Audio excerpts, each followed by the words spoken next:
रूस के इलाके साइबेरिया के एक हवाई अड्डे पर होने वाली अनोखी बारिश ने सबको हैरान कर डाला, जिसके नतीजे में वहां रनवे पर पानी नहीं बल्कि सोने और चांदी की ईंटें बिखर गईं। ये बारिश आसमान से नहीं बल्कि एक माल बरदार जहाज से हुई, जिस पर इतना सोना और चांदी लोड था कि टेक ऑफ करते ही सामान वाले हिस्से का दरवाजा टूट गया। रनवे पर गिरने वाली तमाम 200 ईंटों को इकट्ठा कर लिया गया है। खुशबुओं के देश की पहचान फ्रांस का आईफल टावर, जहां मुनक़िद हुआ एक मुनफरिद मुकाबला। सालाना पेरिस वर्टिकल रेस में 5 ममालिक के 129 अफराद ने शिरकत की। 324 मीटर ऊंचे आईफल टावर की 1665 सीढ़ियां तेजी से चढ़ना आसान काम नहीं। रवां बरस मर्दों का मुकाबला पोलैंड जबकि खवातीन का ऑस्ट्रेलिया ने अपने नाम किया।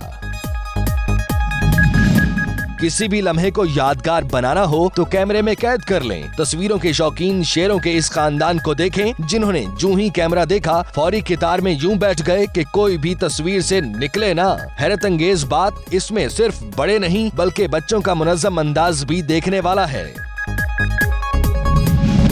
अमेरिकी शहर लॉस वेगास में एक अनोखे पिज्जा की धूम मची हुई है, जिसकी खास बात इसका साइज है। 30 इंच कतर के इस पिज्जे का स्लाइस भी 1 फुट लंबा होता है, जिसे अकेले खाना किसी के लिए मुमकिन नहीं। पिज्जा दिखने में जितना शानदार है, खाने में भी उतना ही लजीज है।